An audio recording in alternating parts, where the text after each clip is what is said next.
let's talk about how to simplify a photograph for maybe like an illustration, or if you're doing a painting, or just need to kind of break down some of the values so there's not so much going on. So to start, I'm going to go to the crop tool. I'm in Photoshop. With the crop tool, you could put it on width times height resolution and make it like 8.5 by 11 or 11 by 17, just depending on the size of the illustration that you're going to create. So I want to make sure I put inches. I'm going to do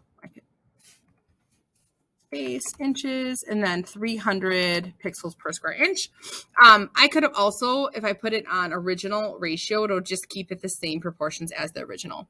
But if I'm doing a painting, let's say of her face, I don't want it to be too busy. I really want to zoom in on her face. So I'm just going to zoom in a bit. You can hit enter or hit the check mark and see this is much clearer. I'm going to go even a little closer. Notice the crop tool has a rule of third guides on it. And usually with rule of thirds, you try to place the eyes on the 1/3 line here. So I'm going to do that just to zoom in. I mean, I could really zoom in like this if I wanted to really focus on her face and kind of eliminate the background. So I'm going to do that. Sometimes I crop the top of the head. And I want to leave a little bit of room in front of her. Okay. So let's just try that and see that focuses on our face even more. Okay, so right now, if I were going to paint the different values on her skin and her hair, it would be kind of hard to define them. So what I'm going to do is I'm going to simplify this. So I'm going to go to Image, Adjustments, and then I'm going to play with, there's an option called Posterize, and this will break her into shapes. And you can see the lower the number in Posterize, the more, or the less detail that's there, the less values that make up her face. So, but you can see if I were to go and make a painting now, I can see these different areas of shadow and highlight and things like that. So it kind of like simplifies her face a bit. Now I'm going to cancel. Her face is pretty, there's not a lot of shadows. So I'm going to go into the adjustments of brightness and contrast real quick. I'm going to turn down the brightness a little and just play with the contrast, bump it up. So I turned down the brightness, bumped up the contrast, and let's see, that might change how the posterization looks. So I usually just highlight the levels and I press the up arrow. So I'm kind of looking for the level that creates the most amount of detail, but not like, I don't want to go up high with the levels because then it just looks like the photo again. So I want to break up her face into shapes. So I'm looking at the different shapes there. Like I might go in and draw some of these little highlights. I might ignore some of the little speckling, but it's breaking it down into basic shapes. So I would say I would go below a 10 in levels. Now, if I was doing a colored portrait, I might leave it in color. I'm going to cancel that. I'm going to go in Image, Adjustments, and make this black and white first, because I'm going to do this in black and white. So with black and white, you can just do auto. You can adjust the original reds in the picture or yellows. So this is kind of going into the original colors and adjusting, darkening the yellows in the original picture or the reds. Okay, so we're going to do that. And now I'm going to go back into Adjustments, Posterize, and now see it's in black and white. Sometimes the colors look a little strange in the color.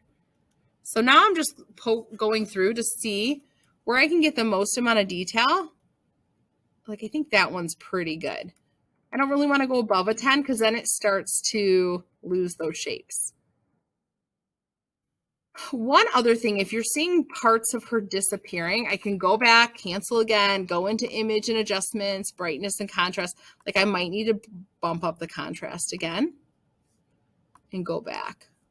So I'm just going back and forth, image and then brightness and contrast to kind of bring out some of those details.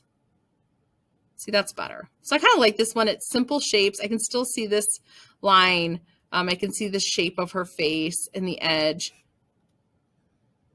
Maybe even 8 would work well too. So this is just an easy way to simplify that. So if I decide there's just some areas where I don't have enough detail, you can darken or lighten just specific areas on the picture. So in your tools panel, it should be on, you should see what looks like a lollipop. This is a dodge tool. This means it will lighten areas of the photo. Underneath, nested within that tool, there's a burn tool, and the burn tool will darken. So these are brush tools. So if you look at the top, you've got your sizes and the hardness. You can also use your brackets on your keyboard, your right and left bracket. But basically what it's going to do is this tool here now is going to darken my midtones. So you can put it on darkening shadows or darkening highlights. I usually keep it on midtones though. And then the exposure is a strength. So if you have an area like say here under her face that I want to darken to bring those areas out, or maybe like the tip of her nose was getting lost, I could just darken it a little. For the top where her hair is, that's kind of a highlight. So I could go to highlights, and sometimes that looks kind of smoky. I'm just going to undo. I'm going to go back to midtones. Sometimes I just have to try out the settings, but see, you can darken like maybe the part here in her hair. And now that brings out a little more detail. So, dodging is lightening. So if you need to lighten an area, and then burning is here, and that will darken areas, and that'll allow you to kind of bring out more detail. So now I can go to image adjustments, posterize, and I have a little bit more definition here. Let's see if I can pull a little bit more up of her hair. So I'm just going to go up, and see, as I go up with my levels number, I start to get now a little bit of definition in the part of her hair, because that was kind of missing. You can always go in and paint those things in, but I want to make sure I pick something that's really going to show the different shapes of her face so it looks like her. Like I said, past 10, it gets a little bit too detailed, but maybe, I mean, that one's kind of nice. 12 is not too bad. There's no hard, fast rule. Just you want to be able to see the different shapes on the face and things like that.